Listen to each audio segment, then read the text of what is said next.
Hi, my name is Sarah, and today I'm going to be talking about the hookup culture and how social media has influenced hooking up because of apps like Tinder and has stopped people from trying to form long term romantic relationships. So, nowadays, the way in which people communicate is drastically changing. With the rise of social media, people have more access to details of everyone else's lives and are able to post more information about their own lives, especially because of technology making this so easy. Being able to find things out about another person or them finding things out about you is not hard at all. Social media is a huge reason as to why the dating game has changed, or at least personally, I can tell between my friends and my family that that is definitely true, especially with apps such as Snapchat, Instagram, but especially Tinder. Men and women are straying away from long term romantic relationships and engaging more in hooking up. Now there's like not really traditional matchmakers. Like your friends sometimes will go out and say, like, hey, I met this really cute boy and I think that he would be interested in you. You guys have similar personalities. You guys should hang out. Or if you meet someone like at a social gathering for your church, etc., it's more so you go on your phone, you can see who's in your radius, you swipe left or right, which I'll get into a little later in the video, and then you can go meet someone and make out with them or have casual sex with them. So the first main topic that I talked about was Tinder and the hookup culture. So, like I said, because of social media, men and women are no longer forming relationships, but they also don't have to date people within a certain proximity like you had to growing up. Like I know when my dad was growing up, a lot of what he did had to be in walking distance, but for now we have cars, we have social media, so you can meet people and go to meet them anywhere. So Tinder provides a community of men and women who are looking to fulfill their hookup needs within a 100-mile radius. So on the app, Tinder allows you to swipe to show interest.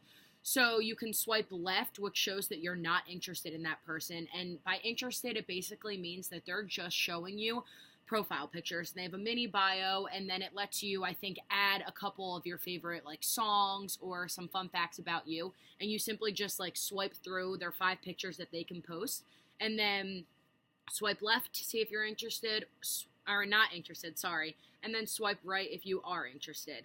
There's also an element called a super like, which indicates to the other person that you really like them. And then mutual liking is when you swipe right on someone and then they also swipe right on you, and then the app like blings in your face and pops up in your face, and it basically says so and so is a match, would you like to message them or keep on swiping? And then in that moment you can choose to message someone or you can choose to keep on swiping and ignore whatever they have to say. So there is a strong association between using dating apps like this and casual sex, because before apps and social media, people would consider local alternatives when it came to dating. But with more individuals being online, face-to-face dating and initiation is less heard of. Society and younger generations have shifted their romantic engagement around technology, and there are not a lot of romantic relationships happening anymore, but whether the intentions are for short or long-term purposes is really significant. So next, there are gender differences in the hookup culture for college students, and I thought that this was really interesting to look at, especially because I am a college student and a lot of people that I hang out with are still in college as well. So I thought that this was really cool because I do have an equal amount of guy friends and girlfriends, and as part of like finding out more information related to the study that I found, which I will talk about, I also posted a poll on my Instagram that asked the question, what do you define hooking up as? And what are characteristics that follow this type of relationship? Basically, do you only communicate past a certain time? Do you only communicate through social media, or do you text and call? Are you hooking up with more than one person at the same time? And I asked, for a certain amount of girls to answer and a certain amount of guys to answer, so that I could kind of compare between my friends and my close followers what they thought and see if there really is a gender difference compared to what I had found. So basically, the hookup culture has affected the way people view gender roles, not only their relationships, especially among college students. I read an article by Mongwe in 2007, and it stated that college students and young adults may consider and practice dating in different ways. For example, in a survey from this article in 2003, it found that 77.7% of females and 84.2% of male college students indicated they had hooked up before. In this case, a hookup was defined as a sexual encounter, which may or may not include intercourse, usually occurring between people who are strangers or brief acquaintances. And this was from an article by Bradshaw, Kahn, and Seville in 2010. And then also in this same survey, when casual sex is more narrowly defined as vaginal, oral, or anal with a non-dating partner, over one half of male students, 52%, and one third of female students, 36%, reported having engaged in such behaviors before. And that's also from the Bradshaw article. There was consistently expressed comfort from women engaging in sexual behaviors from hooking up than a traditional date. Men are more comfortable than women engaging in a variety of hooking up behaviors, ranging from petting above the waist to sexual intercourse, because the flirting and minimal interactions that precede a hookup make rejection from men less likely, which after reading that, I can definitely agree. Just from having a lot of close guy friends, I do feel that that's how their mentality is as well. And then for women, they express less comfort when engaging in a hookup and are more likely to mention dating goals of companionship, intimacy, and fun, whereas men are more likely than women to mention sexual goals, which also I think is really true, because I know from experience my girlfriends are more interested in finding out, like, what are we? What is this situation? Are we just having sex, or are there feelings involved? Versus guys are so quick to say, I told you from the beginning I didn't want anything, but I do want to keep having sex with you if you think you're capable of that. And then these statistics came from the Montague article in 2007. Another thing that I thought was interesting was the double standard when it comes to men and women engaging in hookup behaviors. Most research suggests that the double standard continues to affect the perceptions of women and men, and such that women are derogated and men are rewarded for their frequent sexual activities. Crawford and Pop in 2003 said that the double standard continues to be influenced by social media, which I completely agree. I think that when people post their hooking up behaviors or who they're hooking up with out there on social media, there is a lot of backlash and people tend to have a lot of repercussion, and it's mostly females that have a negative repercussion versus males kind of get like hyped up and are told like, yeah, you should go after her, she's hot, keep doing that, like you're so cool, etc. So then Paul and Hayes in 2002 reported that following a hookup, college women often felt regret and shame for uncommitted sexual behaviors with a stranger, and they rarely wanted to do it again but ended up doing it anyway. And then men rarely expressed regret and shame. For women, feelings of sexual regret were associated with having sex with someone that they had only met once and having intercourse with a person that they had also known for only less than 24 hours. And they also said that receiving oral sex from someone known for less than 24 hours was also likely to give them high levels of anxiety. Behaviors were more likely associated with hooking up than with dating.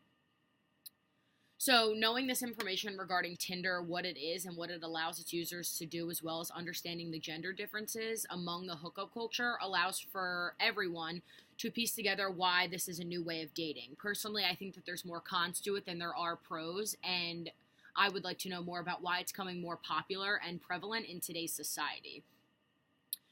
There are effects as to why people should or shouldn't engage in the hookup culture. It's important to know which audiences are being influenced the most and what effects can arise from engaging in such risky behaviors.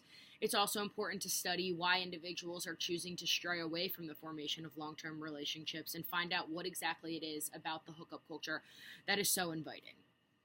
So that was my explanation of the literature that I had read, but now I want to share some responses with you that I had found based off of my results.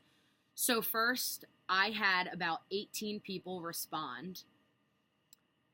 6 of the 18 females said that hooking up is described as kissing, but not just kissing, it can be other stuff too. It doesn't have to necessarily mean sex. You're definitely communicating through Snapchat or other forms of social media, especially if you like them. It's more of a weekend night type of thing, and it's 2 people that fuck casually. So that was 6 of the 18 responses. 3 said you're making out or feeling each other up. 1 person said that it's defined as only drunk or late night characteristics. And of these 18, every single one of them were female. I had 3 boys participate, and the boys all said that the term hooking up changes based off of your age, but right now it currently means sex, especially to college kids. In the beginning of high school, it could mean just kissing, but nowadays I'm unlikely to engage in a hookup if it means that I'm not having sex with this person.